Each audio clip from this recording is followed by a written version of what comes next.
Jackie Chan, the legend who made us laugh, gasp, and cheer for decades, is now facing a reality no one expected. At 71, the man known for his fearless stunts and unstoppable spirit has revealed something that left fans around the world in tears. The once invincible hero of action cinema shows a side of himself we've never seen before. Raw, emotional, and heartbreakingly real. What happened to Jackie Chan will change how you see him forever. Jackie Chan's story didn't begin with fame, lights, or applause. It began in a small, crowded room in Hong Kong where hunger echoed louder than dreams. His parents worked as servants for a French diplomat, barely making enough to survive. Jackie was just a little boy who wanted love, but life had other plans. When he was 7, his parents left for Australia to find work, leaving him behind at the China Drama Academy, a place that would shape him forever. The school wasn't a home. It was a battlefield of discipline.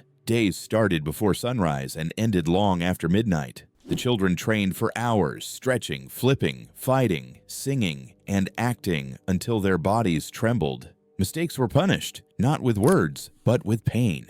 If you fell, you got back up.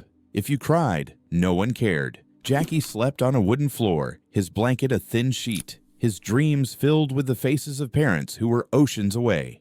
At first, he tried to fight it. He missed his mother's voice, the warmth of a real meal, the feeling of being loved. But slowly, the pain hardened into purpose. Every bruise became a lesson, every scar a story. "Pain was my teacher," he would say years later. "It taught me everything I know." When the other boys complained, Jackie smiled. He had learned that no one was coming to save him. He had to save himself.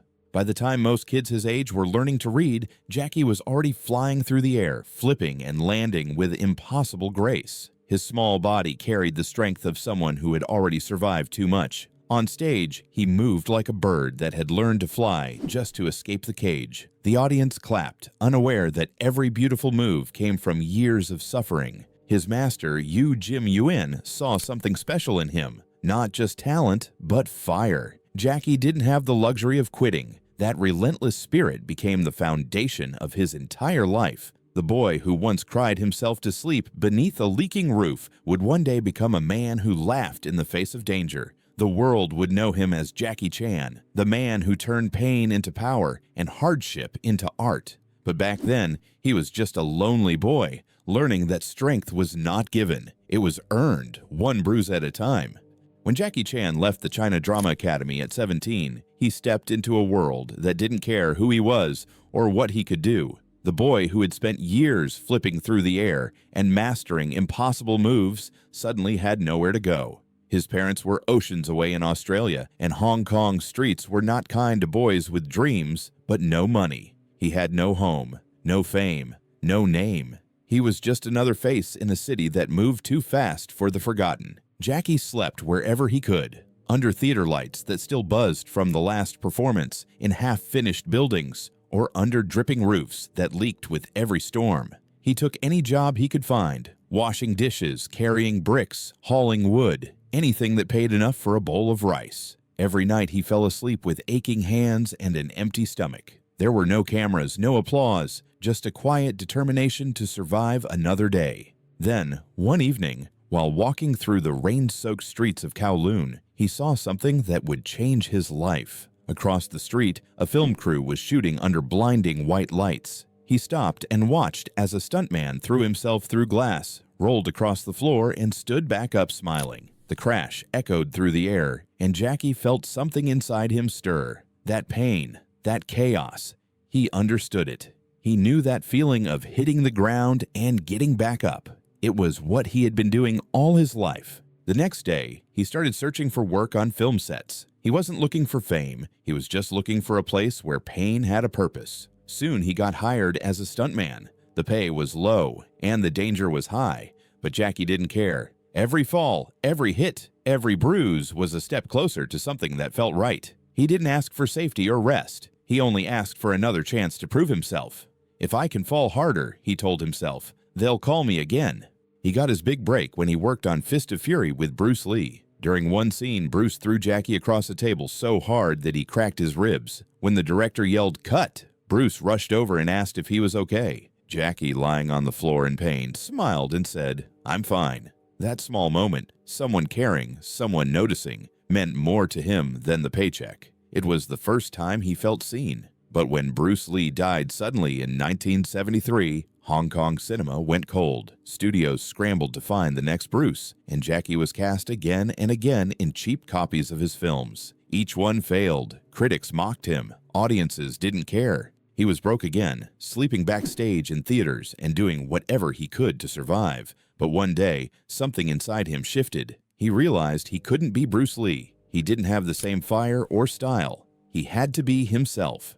So, he decided to do something no one had ever tried: mix pain with comedy. When he fell, he'd make people laugh. When he got hurt, he'd smile through it. His stunts would still be dangerous, but they'd also have heart. In 1978, he got a small role in Snake in The Eagle's Shadow. No one expected much, but when the audience saw Jackie's character trip, fall, and get back up with a grin, they burst out laughing. It wasn't mockery, it was joy. For the first time, Jackie heard people laugh with him, not at him. He sat in the back of the theater as the credits rolled, tears in his eyes. After years of failure and pain, he had finally found his place. Then came Drunken Master, and everything changed. Jackie became a star overnight. People loved his blend of martial arts, humor, and humility. He wasn't the angry, untouchable fighter like Bruce Lee. He was the underdog who got beaten up, laughed at, and still won. Audiences saw themselves in him, imperfect, stubborn, and determined. Jackie's pain became everyone's hope.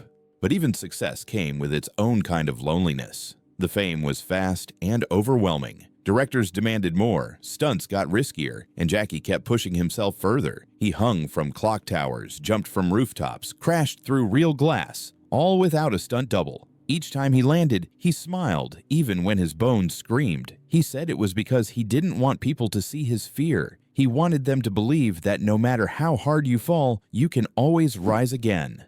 By the time Hollywood came calling, Jackie had already become a legend in Asia. But his first attempts in America didn't go well. Movies like The Big Brawl and The Protector flopped, and he went home humiliated. Most people would have quit, but Jackie didn't know how. He went back to Hong Kong, made Police Story, and changed action cinema forever. It was chaos on screen, explosions, falls, chases, but it was all real. Every bruise, every cut, every scream. Jackie didn't just act, he lived every frame. Years later, when Rumble in the Bronx and Rush Hour hit global screens, Jackie Chan was no longer just an actor, he was a movement. The kid who once begged for leftovers was now the man who made the world laugh, cheer, and believe in perseverance. But even with all the fame, he never forgot the streets he came from. He often said, "They see me fly, but they don't see me crawl." That's what made him different. He didn't rise because of luck or looks. He rose because he refused to stay down. Every fall was a lesson, every scar, a reminder. Jackie Chan became the reluctant hero, not because he wanted to be famous, but because he never stopped trying. He turned struggle into art, pain into purpose, and fear into laughter. The world saw a hero, but Jackie always saw the same hungry boy who just wanted to stand tall one more time. Fame came to Jackie Chan like a storm, bright, loud, and unstoppable. By the early 1980s, he was no longer just a stuntman or an actor. He was the face of a new kind of hero, one who laughed through pain and turned every fall into art. His movies filled theaters across Asia, and people lined up for blocks to see the man who did what no one else dared to do. He had everything he had ever dreamed of: money, fans, respect. Yet, behind all that light, the shadows grew deeper. Jackie's rise to fame was built on broken bones. Every time he fell from a building or smashed through a window, he wasn't acting.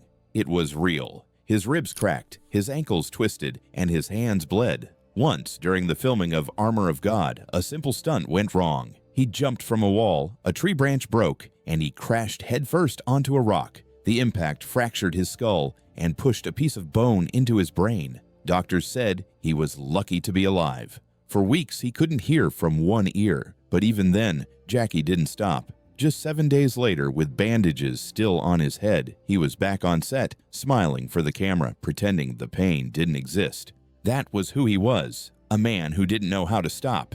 The applause, the fame, the rush of danger, it all became his addiction. People called him fearless, but he wasn't fearless. He was driven by something deeper, the belief that if he slowed down, everything he had fought for would disappear. The same pain that once built him now began to control him. He demanded perfection from himself, even when his body begged for rest. He told his crew, "We do it again," even when they saw him limping. "If I can move, I can live," he'd say.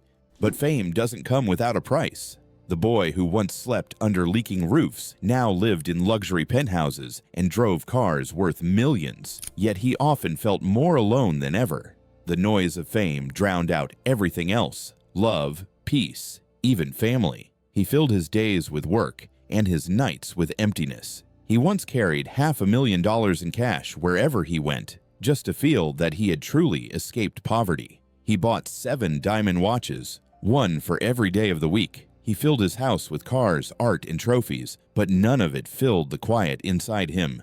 And then came the heartbreak he couldn't fight with fists or laughter. In the early 1980s, he fell in love with Teresa Teng, the beloved singer whose voice could melt the hardest heart. She was gentle where he was rough, calm where he was restless. For the first time, Jackie found peace in her presence. She would sing softly to him while he sat in silence, feeling like the chaos in his life had finally found a place to rest. But fame has a way of breaking even the purest things. Jackie's schedule grew wild, his temper short, his pride unshakable. He missed dinners, ignored calls, and chased work instead of love. One day, Teresa left a letter on his piano that simply said, "Take care of yourself always." She was gone before sunrise. Jackie kept that letter for years, reading it whenever the loneliness became too heavy. "She was too good for me," he said later, "and I was too proud to tell her that." Around that same time, another woman quietly entered his life, Joan Lin, an actress from Taiwan. She was soft-spoken, kind, and patient. While the world screamed Jackie's name, Joan became the silence he could return to. They married in secret, away from cameras and crowds. She gave up her own career to raise their son, JC. While Jackie chased global success, she stayed home, raising their child alone, always smiling, always loyal. "He's busy doing what he loves," she would tell people when they asked why she was never seen with him. Behind that smile was sacrifice, the kind that doesn't make headlines. Jackie didn't realize what he had until he nearly lost it. In the late 1990s, after years of fame, exhaustion, and temptation, news broke that Jackie had fathered a child with another woman, former Miss Asia Elaine Inch. The scandal exploded across Asia. For the first time, Jackie couldn't hide behind his jokes or charm. The headlines were brutal, the judgment relentless. Fans turned their backs and friends stayed silent. Joan didn't. She didn't scream. She didn't run. She didn't speak to the press. She simply stayed. When asked why, she said, "Because someone has to remember who he really is." That moment changed Jackie forever. He looked at the woman who had given up everything for him, who had endured the world's shame without anger, and realized what true strength looked like. "She saved me," he said years later, "not from death, but from myself." He began to see fame differently, not as a crown, but as a cage. The parties, the cars, the awards, none of it meant anything if he couldn't look his family in the eye. As the years passed, Jackie tried to make amends. He built schools, funded charities, and helped disaster victims. He threw himself into giving back, maybe to balance all the times he hadn't given enough at home. He spoke openly about his mistakes, warning young stars not to lose themselves to fame. But some wounds don't heal, even when the heart wants them to. His son, JC, grew up distant. Their relationship, strained and quiet, was something Jackie never quite managed to fix. He often said, "I can repair my bones, but not the time I lost." By the time Jackie reached his 60s, his body was covered in scars, each one a story, a price he had paid for the life he chose. He once said, "Every scar reminds me that I survived, but also that I hurt someone along the way." The man who had spent decades laughing through pain finally learned that the greatest strength wasn't in surviving danger, but in facing the truth of his own mistakes. The price of glory was high. It cost him his peace, his health, and pieces of his heart he could never get back. Yet, in the end, Jackie didn't run from it. He accepted it. He learned that true courage isn't just about leaping from buildings. It's about standing still long enough to see who you've become. The world remembers Jackie Chan as a legend, but he remembers himself as a man who kept falling and kept getting back up. Not because he was fearless, but because he was finally learning what it really meant to live. By the time Jackie Chan reached 71, the roar of the crowds had faded into something quieter, something softer. The man who once jumped from rooftops and crashed through glass now spent his mornings in silence, walking through his garden as the sun rose over Beijing. The koi swam lazily under the small red bridge he'd built years ago, and the air smelled of tea and sandalwood. For most of his life, Jackie had lived surrounded by chaos, cameras, lights, explosions, and applause. But now, finally, he had found peace. Not the kind you read about in books, but the kind you earn after a lifetime of storms.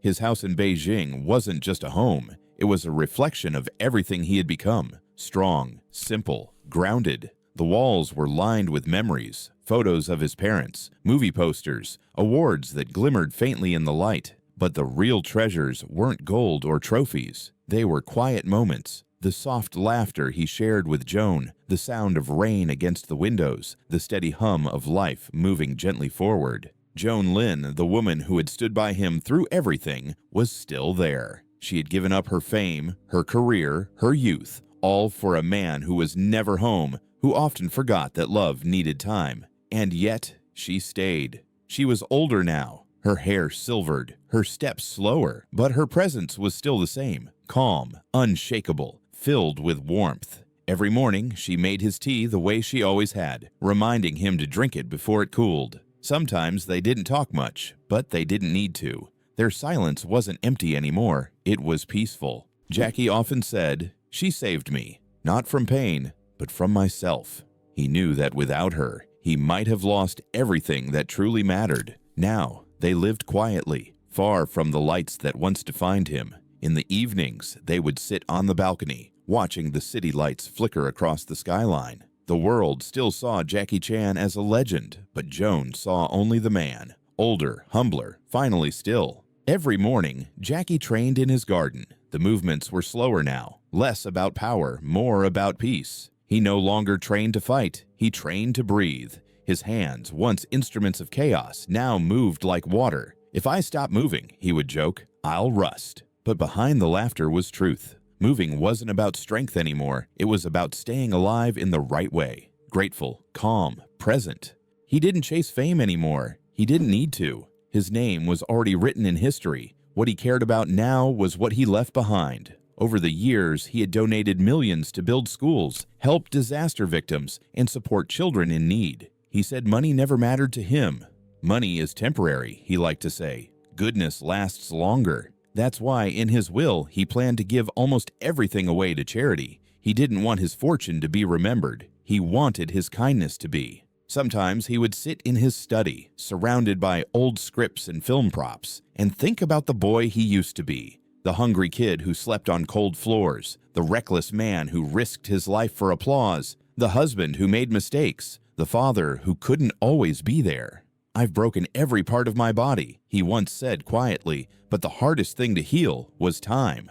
Those words carried weight because he knew the truth. No fame, no success could ever give back the years he'd lost with his children. His son JC lived his own life now, away from the spotlight. Their relationship was complicated, filled with unspoken words and quiet distance. Jackie never pretended to be the perfect father, but he hoped that someday his son would understand the man behind the legend. As for his daughter Etta, the one born from scandal and silence, Jackie's feelings were harder to express. He didn't talk about her often, but when he did, his voice softened. "I just hope she's happy," he would say. It was simple, maybe too simple, but it was honest. And for Jackie, honesty had been a long journey. In the quiet of his evenings, he sometimes listened to Teresa Teng's old songs, the woman whose voice once calmed his restless soul. The cassette player was old, the sound a little rough, but when her voice filled the room, time seemed to stop. "She taught me gentleness," he'd say,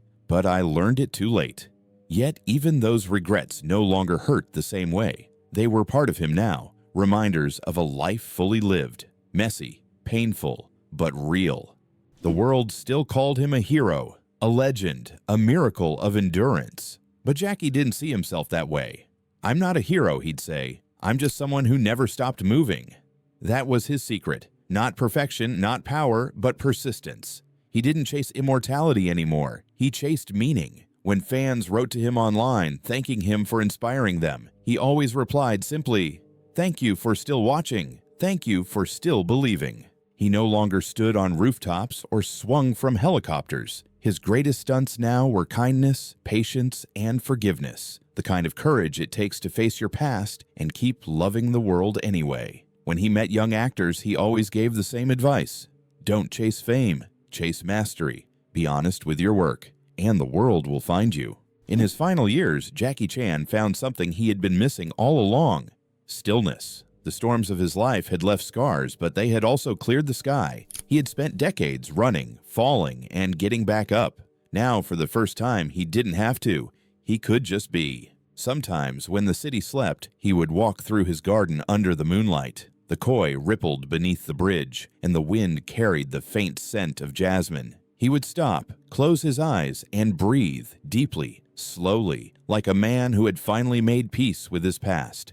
"I used to chase the world," he once said. "Now I just want to sit still long enough to feel it." And in that stillness, you could see it. The boy who became a legend, the legend who became a teacher, and the teacher who finally became a man at peace. That is Jackie Chan's greatest story. Not the stunts, not the fame, not the glory, but the quiet, beautiful truth that even after the hardest storms, peace can still be found if you keep standing, keep breathing, and keep your heart open.